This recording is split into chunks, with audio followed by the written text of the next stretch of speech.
waxaan leeyahay mudane madaxweyne waa ku sugayna saakay halkii saac saan u istaagnaa u taaganahay waxaasna waa dareemi kartaa bulshada siday ku soo dhaweeyeen maanta shacabka inuu ku garab taagan yahay gobolka Hiiraan waa gobolkaagii waa gobolka ay ka soo jeeday xasan sheekh maxamuud waxaan leeyahay soo dhawow gacmo furan galgactooy ku soo dhawow waxaan leeyahay safarka dambe noo imaatay madaxweyne adigoo aan noo imaanaysa insha Allah taala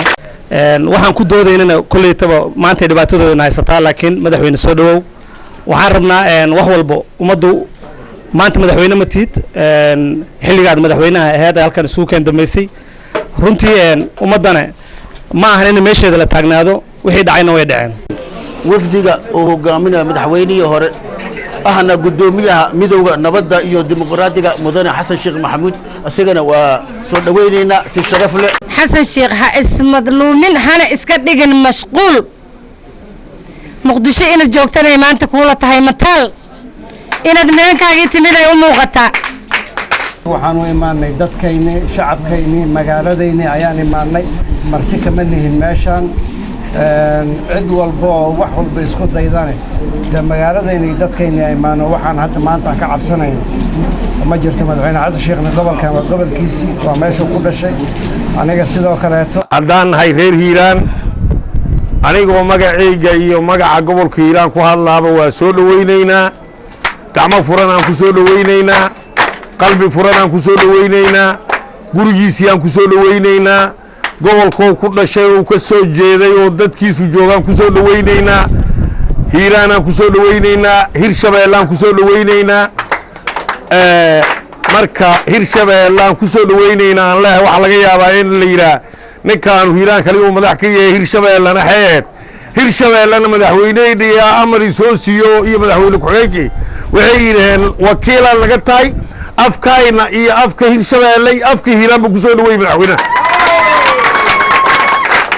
Hirshabeelle fursad u maanaan helin maadaama dawlad goboleedka u dambeeyo sameysma ay ahayd inaan boogadhayidii sameeyno fursad u meelin marka hadda waxaan ku jirnaa waa boogadhayidii hor Hiiraan waxaan leeyahay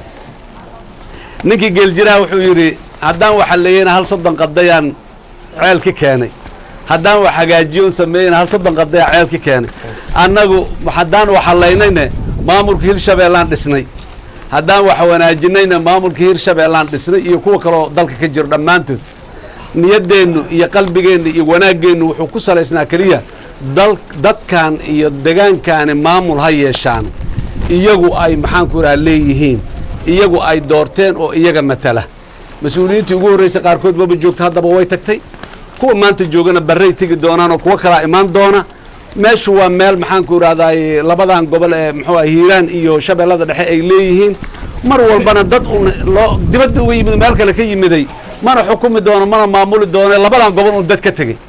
yaa maamuli doona oo dad ka tirsanaa maamuli doona dadka joogaa maamuli doona dadka joogaana ma siin doona talada iyo wixii sida ay ayagu ay u sameysmeen qaabkii ay ku siin lahaayeen awoodda iyo maxaa sharciyada iyo dhammaan dadkan ka taxantaa marka waxaan leeyahay waxaan rabaa mar kale inaan horta u mahad celiyo dadaalka iyo isku dayga duruufaha dalkan waa dhib badan yihiin laakiin madaxweynaha Hirshabeelle iyo madaxweyne ku-xigeenkiisa iyo gudoomiyaha baarlamaanka iyo golayaasha dadkan ay dhammaan dadaalka ay ku jiraan caqabado badan haysto duruufo badan ku hareeraysan ma sahlana laakiin haddana har iyo habeen waxay u taagan yihiin dadaal inay sameeyaan oo dawlad goboleedkan oo istaago maamulkan oo muxuu ah oo noqdo maamul hana qaado